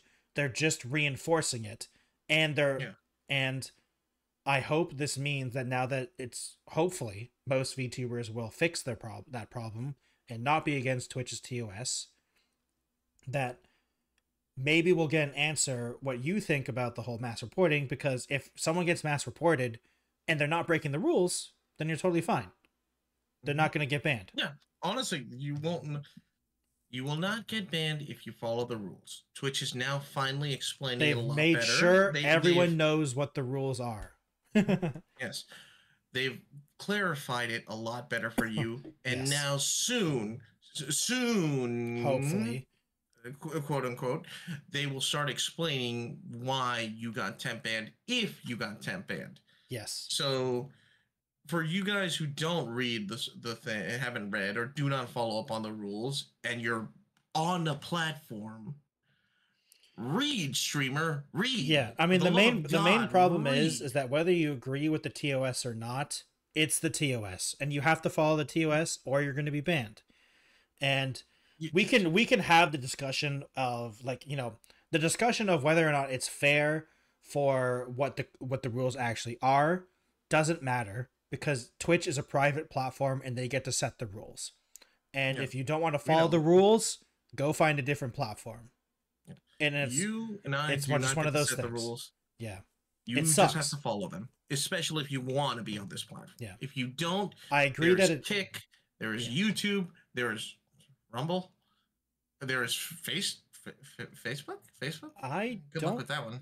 Know if Facebook has. I've seen people streaming on Facebook. Do they still have live? Yep. They now have this streaming kind of thing on Facebook. I remember a bunch of them got bought. You have options. To be fair, YouTube's streaming is still very big. Yeah, YouTube streaming is starting to get a little bit better. They are starting to develop that new community thing that they've been constantly saying we're going to work on. It looks like they're getting better. the thing is that YouTube technically won the streaming stuff, because Twitch is only ahead in the USA. YouTube streaming everywhere else is more popular than Twitch streaming other than the USA, basically. Don't tell everyone. They don't know that yet. Twitch doesn't even exist in Korea. It literally got shut down. They don't know. But yeah. So unfortunately, you can't, like, it's a whole other topic whether or not the clothing rules are fair. Okay, not to breathe my hand, I don't think they're fair, but they're the rules. That's because you don't wear clothes. True. I don't even real clothes IRL. Just read, please. Just read the rules. Yeah, read the rules. And if you have read the rules, just tone it down. You know better. You know better. I understand you really want to dress up this way. This is how you want to present yourself. Yeah. But Twitch is not the platform for that. But I disagree slightly.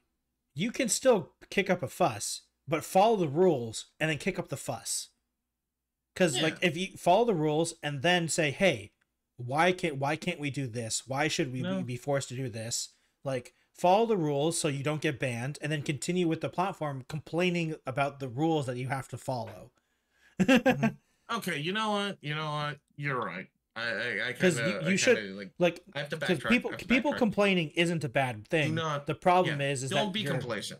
You shouldn't be complacent, and we should be trying to, complaining isn't inherently a bad thing. The problem is that you first follow the rules that they place, and then you can complain about the rules that you have to follow because they're totally unfair. Push the boundaries if you want. Just understand where the line is. Yeah. I mean, if you are gonna push it, understand you can risk stuff. Yeah. There are rules. The rules are set for a reason. Granted, some of them we may not all agree with. Yeah. We may not all want. But it's in Twitch's every right to have the rules they want to set.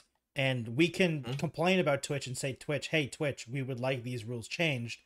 Whether or not they'll ever do that, who knows? But follow the rules first, and then we can complain about trying to change. Yeah, if I as a male VTuber can have my chest exposed, I think women VTubers should have their chest exposed too. I think it's only fair, right, Jelly?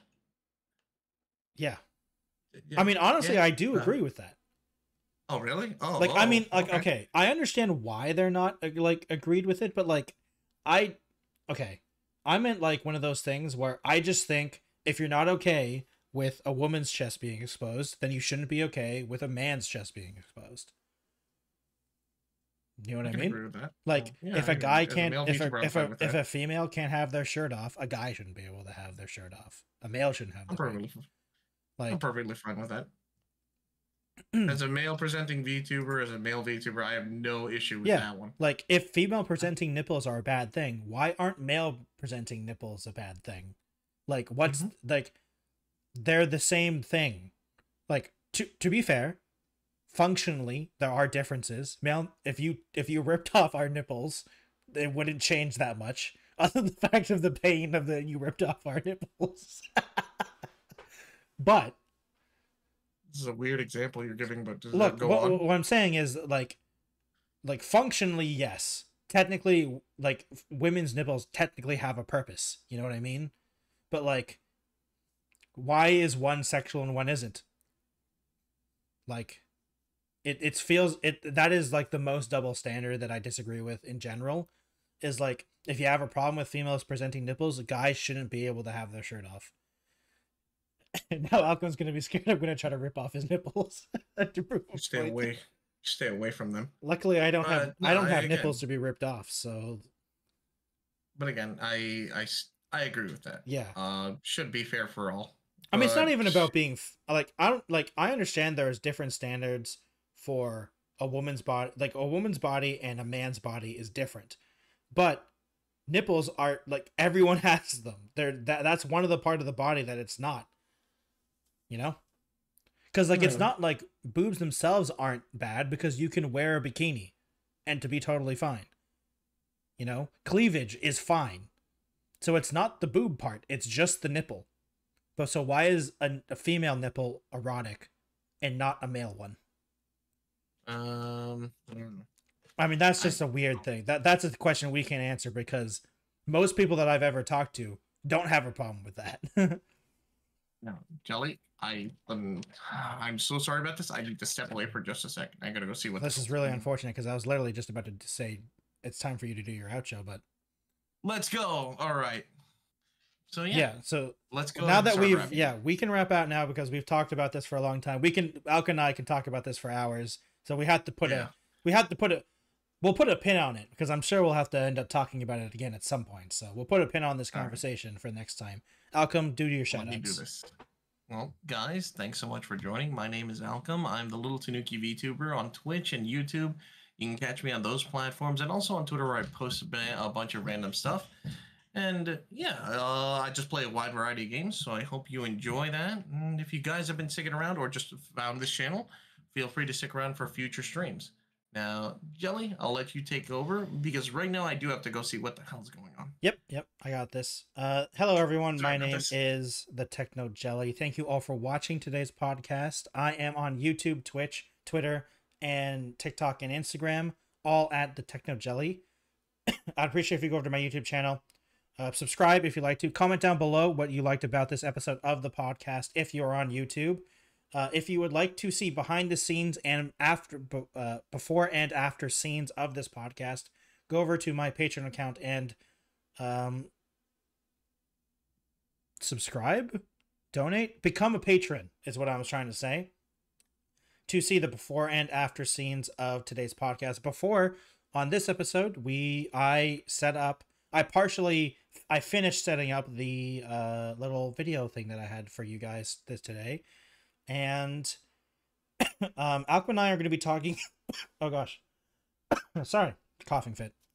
Alchem and I'll be talking to Alchem about doing the what's it called, the specials, because I think we're going to start doing them a different way. Because the thing that Alchem and I enjoy is talking about this type of stuff, and specials kind of get in the way. So I think we're not doing them. It's just they'll probably be things that we do. Not randomly, but like we'll be saying, hey, we're doing that thing now, and then we'll release it. It won't be on the scheduled time of when we do the podcast. I think all the podcasts we do on the scheduled dates will be just the podcast. Unless it's something big, like maybe episode 50 or episode 100, we'll do something special. But for now, maybe episode 100. I think we'll do it every 100, maybe. We'll see. But thank you all for watching today's podcast. And we will see you in the next podcast of Two Buds, One Podcast. Goodbye, everyone.